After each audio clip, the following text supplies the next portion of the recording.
Everyone, मेरा नाम है असिस्टेंट प्रोफेसर नरेश कोहली और आप देख रहे हैं मेरा YouTube channel thermal engineering lecture series. दोस्तों, एप्लाइड थर्मोडायनेमिक्स के यूनिट 2 के नेक्स्ट लेक्चर की तरफ चलते हैं, जिसके अंदर आज एक और 3 मार्क्स का इंपॉर्टेंट टॉपिक मैं आप लोगों को समझाने वाला हूँ, जिसका नाम है एडियाबेटिक सैचुरेशन। एडियाबेटिक सैचुरेशन वैसे तो जीटीयू के अंदर 2 या 3 ही बार आया हुआ है सवाल, लेकिन क्या है कि भाई नया सिलेबस आप लोगों का डिज़ाइन हुआ है, तो नए कंटेंट के तौर पर कौन सा सवाल पूछा जाएगा कुछ कह नहीं सकते। टॉपिक प्रैक्टिकली हमारे लिए इम्पोर्टेंट है, इसीलिए इम्पोर्टेंट है कि आप लोगों ने जो डेजर्ट कूलर के बारे में सुना है या फिर हमारे घर पे जो कूलर होता है वो किस तरह से काम करता है टेक्निकली, उसका बेसिक फंडा वो आज मैं आप लोगों को यहाँ पर दिखाने वाला हूँ। अगर टेक्निकली आप लोगों को कूलर का फंक्शन समझाना है, कूलर की टेक्निकल टर्मिनोलॉजी समझानी है, तो आप इस थियरी के बेस पर समझा सकते हो। लास्ट लेक्चर में हम लोगों ने कूलिंग एंड डीह्यूमिडिफिकेशन के बारे में पढ़ा था। आज हमारा वही टॉपिक है एडियाबेटिक सैचुरेशन, जिसका दूसरा नाम है कूलिंग एंड ह्यूमिडिफिकेशन। दोस्तों, डीह्यूमिडिफिकेशन और ह्यूमिडिफिकेशन की डेफिनेशन मैं आप लोगों को ऑलरेडी बता चुका हूँ। ह्यूमिडिफिकेशन हमारे लिए ये था कि हम लोग एयर के अंदर वाटर वेपर को ऐड करें कांस्टेंट ड्राई टेम्परेचर, तो हमारे लिए ह्यूमिडिफिकेशन प्रोसेस थी। डीह्यूमिडिफिकेशन के अंदर ये था कि हम लोग हमारी एयर के अंदर at constant dry temperature water vapour को रिमूव कर रहे हैं। कूलिंग एंड ह्यूमिडिफिकेशन के अंदर ऐसा ही था, थियरी के अंदर ये था कि हम लोग हमारी एयर को ठंडा तो करते हैं लेकिन साथ में वाटर वेपर को रिमूव भी कर रहे थे। यहाँ पर आप लोगों के लिए उल्टा हो जाएगा। कूलिंग एंड ह्यूमिडिफिकेशन का मतलब ये हो जाएगा कि आप लोगों को एयर को ठंडा तो करना है लेकिन साथ में उसके अंदर वाटर वेपर को ऐड भी करना है। तो ये जो वाटर वेपर ऐड करने की प्रोसेस है, उसके बाद में आप लोगों को साइक्रोमेट्रिक प्रोसेस क्या क्या मिल सकती है या टेक्निकली क्या फंडा बनेगा, उस चीज के बारे में हम लोगों को इसके अंदर पढ़ना है। हमारा टॉपिक है एडियाबेटिक सैचुरेशन, जिसको दूसरी भाषा में इवापोरेटिव कूलिंग भी कहा जाता है। अभी इवापोरेटिव कूलिंग मतलब क्या है? इवापोरेटिव का मतलब आप लोगों को पता है, इवापोरेशन प्रोसेस से इवापोरेटिव टर्मिनोलॉजी बनी है। इवापोरेशन प्रोसेस क्या होती है? तो हमारे जो वाटर पार्टिकल होते हैं जो वो इवापोरेट होते हैं, जिसको हम लोग गुजराती में बाष्पीभवन बोलते हैं या हिंदी में भाप बनना बोलते हैं। That process is the evaporation process, और उसकी वजह से हम कूलिंग कर रहे हैं। मतलब कि हमारी जो एयर एंटर होने वाली सिस्टम में, उस सिस्टम में आने वाली एयर को हम ठंडा करेंगे। That process is known as the evaporative cooling. ठीक है, तो हम लोग सिस्टम समझते हैं कि इवापोरेटिव कूलिंग किस तरह से काम करता है। लेट्स से हमारे पास में सिस्टम है, हर बार की तरह वही होगा, एक डक्ट है जिसके अंदर हम लोगों को एयर को पास आउट करवाना है। ठीक है, अभी एयर को पास आउट करना है क्या कि अभी तक हम लोगों ने कूलिंग कॉइल या हीटिंग कॉइल का इस्तेमाल किया था हीट ट्रांसफर करने के लिए। या तो ठंडा कर रहे थे तो कूलिंग कॉइल ले रहे थे, या तो हीटिंग कॉइल ले रहे थे गर्म करने के लिए। यहाँ पर हम लोग क्या करेंगे, इस पंप के थ्रू हमारे इस सिस्टम के अंदर हम लोग वाटर का नोजल के थ्रू स्प्रे करवाएंगे। अभी नोजल क्या है वो आप लोगों को पता होगा। नोजल एक ऐसा टेक्निकल डिवाइस है कि जिसके अंदर आउटलेट में आपको हायर प्रेशर के साथ में आपका लिक्विड या फ्यूल मिलेगा, जो कि डीजल इंजन के अंदर होता है fuel injector, one type of best example है। ठीक है, या पानी का स्प्रे आप लोगों को लॉन्ग डिस्टेंस पर करना हो, हाई प्रेशर के साथ करना हो, तो आप लोग नोजल का यूज करते हो। तो वही नोजल हम लोग यहाँ पर आएंगे, यहाँ पर हमारी वही नोजल 1 2 ये हो गया हमारी नोजल। ठीक है, अभी नोजल के अंदर जब हम लोग हमारे पंप में जो पानी को फोर्स आउट मतलब के फ्लो कर रहे हैं, तो होगा क्या? अभी नोजल टेक्निकली किस तरह से होती है, तो like this, gradually decreasing area. अभी ग्रेजुअली डिक्रीजिंग एरिया की वजह से ये होगा कि जब आपका वाटर नोजल में से बाहर निकलेगा, at that time the pressure of that water particle will be much higher. वहां से जो भी आपका पानी का फ्लो होगा, the pressure of that water particle will be much higher. ठीक है, अभी हायर प्रेशर वाले जो आप लोगों के वाटर पार्टिकल्स आप लोगों को मिल रहे हैं, वो वाटर पार्टिकल्स आपके एयर के साथ में मिक्स होंगे। Let's say air at inlet, उसका टेम्परेचर है 100 डिग्री, टेम्परेचर है 1, और जो एयर आउटलेट में मिल रही है उसका टेम्परेचर 100 डिग्री टू मतलब टेम्परेचर है 0.2। यहाँ पर हम लोगों ने वाटर का स्टोरेज किया हुआ है, सॉरी यहाँ पर आप लोगों को पानी मिलेगा क्योंकि कंटिन्यूसली आपका वाटर का स्प्रे हो रहा है, तो जो पानी जमा होते जाएगा वो यहाँ पर। क्लियर ना?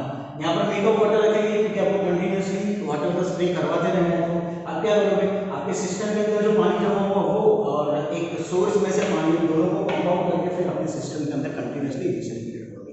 अभी टेक्निकली होगा क्या कि जब वाटर का स्प्रे आपके एयर के साथ में होगा, एयर के साथ में उसका मिक्सअप होगा। अभी एयर का जो टेम्परेचर है उसका टेम्परेचर TD1 हमारे वाटर के स्प्रे के टेम्परेचर की कंपेयर में ज़्यादा है। The temperature of the spray water will be lower with compare to the air coming inside the system.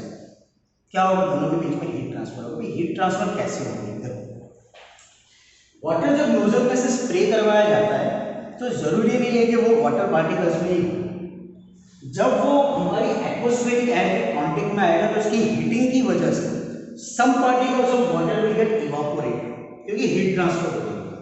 दूसरी चीज की जब प्रेशराइज करके आप वाटर को फ्लो करवा दो, मैं बेस्ट एग्जांपल देता हूँ उसका, सबसे बेस्ट एग्जांपल देता हूँ। आप लोगों ने कहीं पर भी अभी रिसेंटली की बात करो, कोरोना का समय चल रहा था, आपको पता होगा कि जो हम लोग सैनिटाइजर की टनल जो बनाते थे, आप सैनिटाइजर की टनल को याद करो कि जब उसमें से सैनिटाइजर का कंटिन्यूसली स्प्रिंकल होता था, ठीक है, उस स्प्रिंकल की वजह से क्या होता था कि उसके छोटे छोटे बहुत ही माइक्रो से भी, नैनो पार्टिकल से भी छोटे पार्टिकल्स की साइज में उस स्प्रिंकल को बाहर कराया जाता था। तो वो क्या होता है, तो वो उसकी जो एनर्जी होती है वो बहुत ही कम होती है। वाटर के अंदर नोजल में से जब स्प्रे कराया जाता है वो सेम कंडीशन यहाँ पर आती है, तो वाटर के पार्टिकल्स बहुत ही नैनो पार्टिकल से भी छोटे पार्टिकल्स में होते हैं। तो इसकी वजह से क्या होता है कि जब वो एयर के कांटेक्ट में आता है तो मैक्सिमम हीट ट्रांसफर करता है, और जैसे ही वो मैक्सिमम हीट ट्रांसफर करेगा उसके अंदर के मॉइस्चर कंटेंट दूर हो जाएगा, ड्राई फॉर्म जो होगा वो अपने वाटर के साथ में मिक्स हो जाएगा। मतलब आपकी जो एयर अंदर आ रही है उसका टेम्परेचर को रिड्यूस करेगा। The heat of your air will be removed and the temperature of the air will decrease. The temperature of this water particle, जरूरी नहीं कि सबका इवापोरेशन हो, ठीक है, 100% में से एटलीस्ट 20-30% का इवापोरेशन होता है, बाकी सारे के सारे यहाँ पर जमा हो जाते हैं। बाकी का क्या होगा, सिर्फ हीट ट्रांसफर तो होगी लेकिन वो इवापोरेट नहीं होगा, तो क्या होगा, यहाँ पर पहुंच जाएगा और फिर बाद में आउटपुट में आप लोगों का एयर, ठीक है। तो ये बेसिक फंडा होता है कि टेक्निकली इवापोरेटिव कूलिंग इस तरह से होता है। हमारे घर में जो कूलर होते हैं, अभी तो एसी का जमाना आ गया, लेकिन जब कूलर का यूज़ करते हैं घास वाली कूलर, उसके अंदर देखना हम लोग घास के अंदर पानी का कंटिन्यूसली सर्कुलेशन करवा के रखते हैं। क्यों, कि जब आपका पंप चलेगा, सॉरी मोटर, जब आपकी फैन की मोटर जब चलेगी, वो जब सराउंडिंग में से एटमॉस्फेरिक एयर को सर्व करेगा तो उसको सबसे पहले किस में से पास आउट होना है, तो वो घास में से पास आउट होना है, जिसके अंदर आप लोग कंटिन्यूसली वाटर का सर्कुलेशन करवा रहे हो 3 साइड से। अब घास अगर ठंडी है तो डेफिनेटली जब उसके अंदर से आपकी एयर पास होगी तो हीट ट्रांसफर करेगा, ये फंडा है।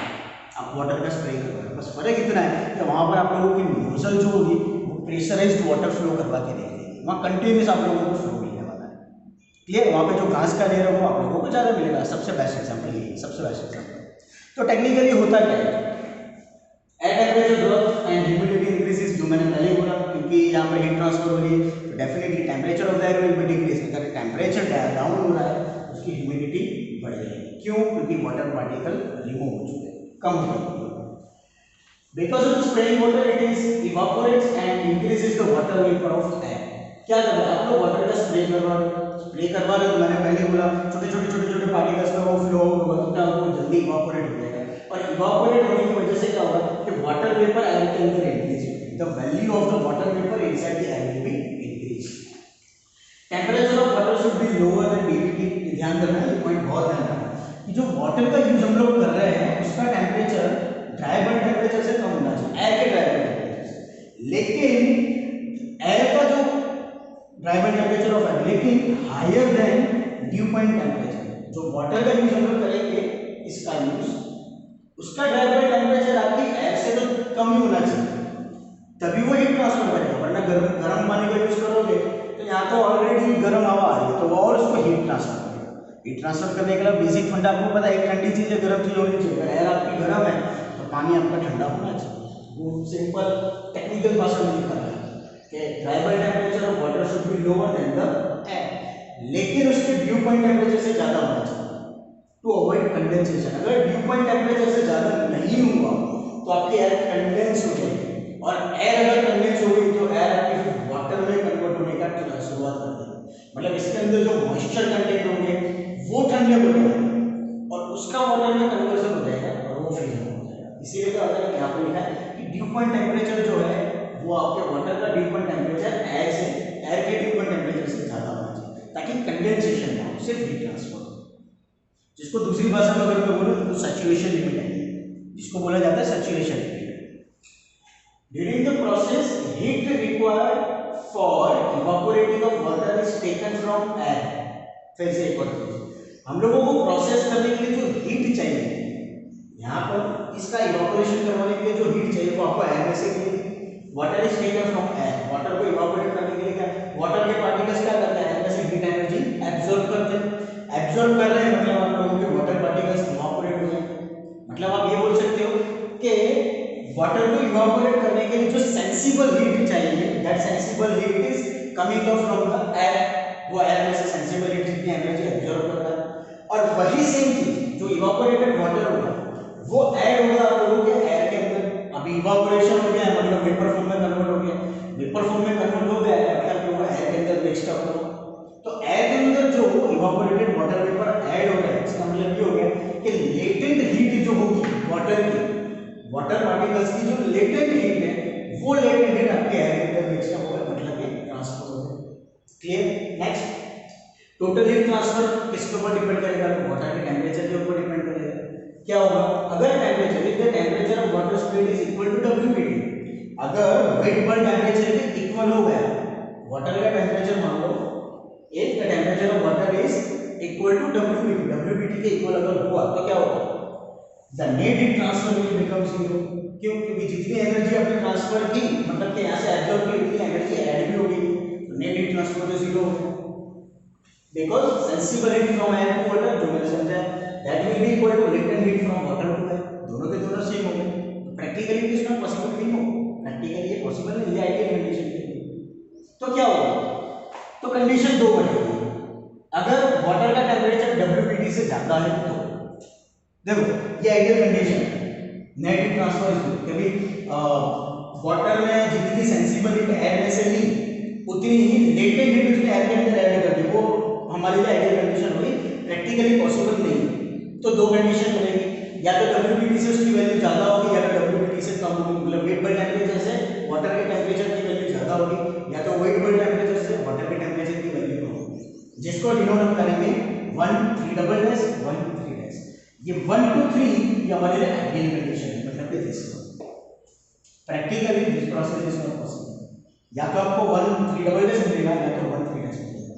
तो हम लोग वही कंडीशन देखते हैं, अगर वाटर का टेंपरेचर वेट बाय टेंपरेचर से ज्यादा है मींस 1 2 3 डबल डैश, अगर ये वाली कंडीशन है तो नेट हीट ट्रांसफर फ्रॉम, तो नेट हीट ट्रांसफर कहां से होगा, वाटर में से एयर में होगा। The latent heat of water will be higher with compare to the sensible heat from air to water. दूसरी कंडीशन, अगर वाटर का टेंपरेचर वेट बाय टेंपरेचर से कम है, मतलब कि प्रोसेस 1 2 3 डैश, तो उल्टा कि नेट हीट ट्रांसफर होगा एयर टू वाटर, मतलब कि एयर की सेंसिबल हीट ज्यादा है with compare to the latent heat of water. इन दोनों में से कोई भी एक कंडीशन आप लोगों को इसके अंदर मिल सकती है। इसका एक और प्रैक्टिकल एग्जांपल ले, तो यही कूलर को ले, जब समर के अंदर पिक टाइमिंग चलता है, पिक टाइमिंग मतलब जो समझ लो कि अप्रैल मई की गर्मी के दिन के टाइम में आप लोग कूलर अगर चला रहे हैं तो कंटिन्यूस वाटर का फ्लो हो रहा है, आप लोगों को एटमॉस्फेरिक एयर मिलते जा रही है, उस समय आप लोगों को ये लगेगा कि रूम के अंदर मॉइस्चर कंटेंट काफी ज्यादा हो गया। वो मॉइस्चर कंटेंट क्यों लगता है, बिकॉज ऑफ दिस और दिस, प्रैक्टिकली क्योंकि आप लोगों की जो नेट हीट ट्रांसफर है वो वाटर से एयर में होती है, वाटर की वैल्यू हीट ट्रांसफर की ज्यादा होगी, मॉइस्चर एयर के अंदर ज्यादा रहता है, और इसीलिए आप लोगों को जो कूलर में से हवा मिलती है उसके अंदर मॉइस्चर की वैल्यू आप लोगों को ज्यादा मिलेगी। क्लियर?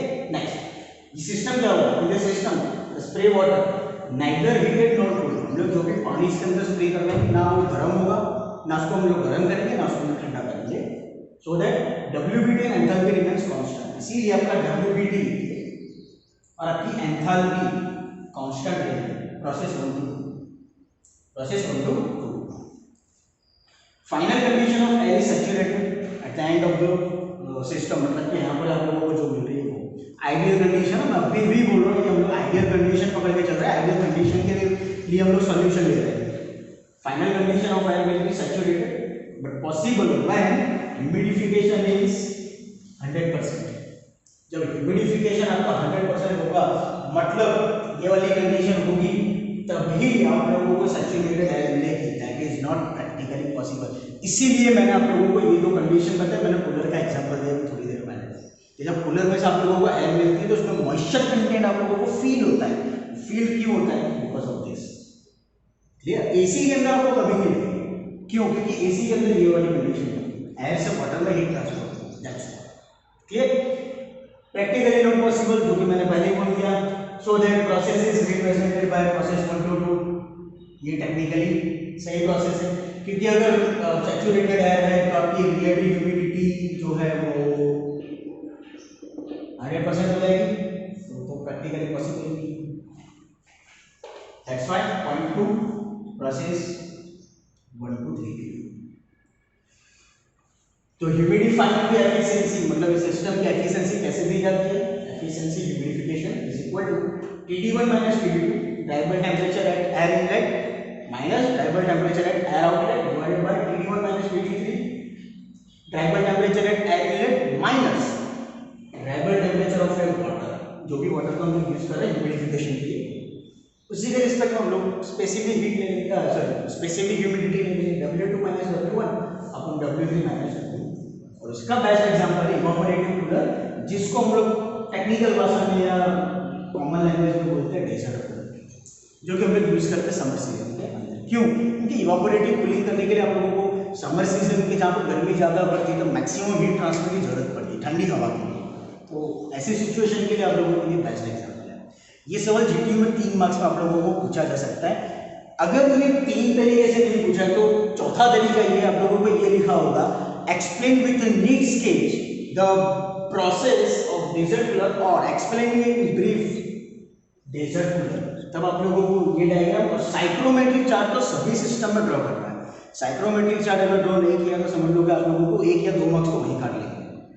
3 मार्क्स का सवाल होगा तो 1 मार्क्स तो काट ही देंगे, और 7 मार्क्स का सवाल है तो 2 मार्क्स काट लीजिए। तो साइक्रोमेट्रिक चार्ट ड्रॉ करना पड़ेगा। आई होप दोस्तों कि आप लोगों को इस टॉपिक में समझ में आया होगा। अगर कोई क्वेश्चन हो तो मुझसे जरूर पूछिएगा। Thank you so much.